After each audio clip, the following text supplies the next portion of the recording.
দেখেন, ছাত্রলীগের সভাপতি যে ছিল সাদ্দাম বাটপারে আইসা কি বলে, কার্যালয়ে আক্রমণ করা, জ্বালিয়ে পুড়িয়ে ছারখা করে দেওয়া, গণমাধ্যম কর্মীদের উপরে হামলা এটির সবচেয়ে বড় নমুনা। ডেলি স্টার, প্রথম আলো পড়াইতে তোমাদের এত কষ্ট হইছে, তোমাদের এত কষ্ট, বাইরের দেশ থেকে তোমরা এত আলোচনা করো বাংলাদেশকে নিয়ে। তোমরা যদি আসলে বাংলাদেশি প্রেমী হতা তাহলে আসো বাংলাদেশে এসে আমাদের সাথে লড়াই করো, ছাত্র জনতার সাথে লড়াই করো।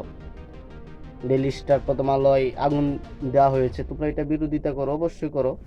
কারণ ডেলি স্টার, প্রথম আলো যখন তোমরা স্বৈরাজ শাসকের মতো আমাদেরকে গুম, হত্যা, বিভিন্নভাবে অত্যাচার, হুমকির মাঝে আমাদের ডুবায় রাখতা, আয়নাঘরে যখন মানুষকে তোমরা বন্দি করে রাখতা, তখন পৃথিবীর কোনো সাংবাদিক তাদের খবর জানতো না, তাদের বর্তমান অবস্থান জানতে পারতো না।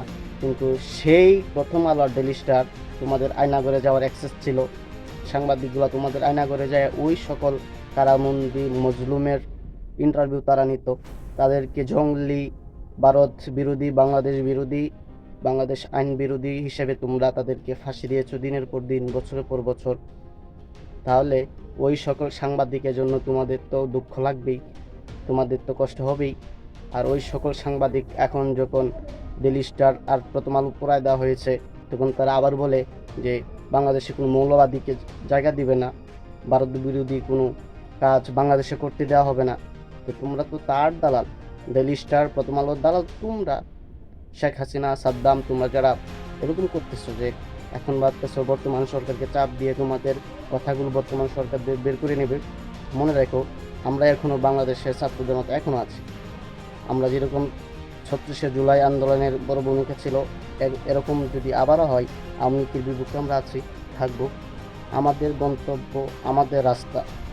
কেউ যদি কাটা বিছা রাখতে চায়, কেউ যদি আটকানোর চেষ্টা করে, ছাত্র জনতা এটাকে অতিক্রম করে চলে যাবে ইনশাআল্লাহ।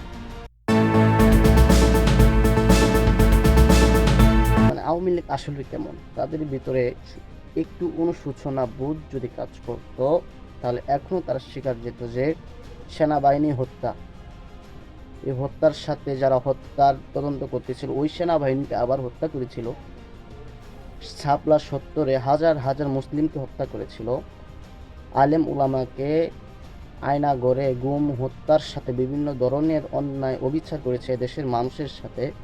৩৬শে জুলাই গণহত্যার সাথে জড়িত আওয়ামী লীগ শত শত ছাত্রকে হত্যা করেছে, গুলি করেছে। এখন যদি বলি যে তোমরা তো গণহত্যার সাথে জড়িত, তাহলে ওরা কি বলে যে হাসিনা গুলি করে নাই। হাসিনা গুলি করে নাই, গুলি করেছে কে? প্রশাসন। প্রশাসনকে চালাতো কে? শেখ হাসিনা। শেখ হাসিনার অর্ডারেই তো প্রশাসন গুলি করেছে আমাদের উপর, আমাদের বুকের উপর। আমার চোখের সামনে শত শত মানুষ গুলি খেয়েছে, পিছনে যাত্রা হয়ে গেছে, কপাল যাত্রা হয়ে গেছে। শত শত মানুষ শেখ হাসিনার জন্য অতিষ্ঠ হয়ে দেশ থেকে বাইরে যেতে বাধ্য হয়েছে। যেরকম তারেক রহমান দেশের বাইরে চলে গেল, চাপ সৃষ্টি করলো তারেক রহমানকে, তারেক রহমান চলে গেছে। এরকম একটা ফ্যাসিস্ট সরকার এতদিন বাংলাদেশকে ধ্বংস করেছে, ভারতে বসে এখনো ধ্বংস করার প্ল্যান করছে। তাদের ভিতরে যদি একটু অনুশোচনা বোধ থাকতো, অনুশোচনা বোধ তো থাকবো না, কারণ রয়েছে জালেম, জালেমের কোনো সময় অনুশোচনা বোধ কাজ করে না। দেখা হবে অন্য এক ভিডিওতে, সাথে থাকার জন্য ধন্যবাদ। আল্লাহ হাফেজ। দেখা হবে যুদ্ধের ক্ষেত্রে, দেখা হবে ময়দানে।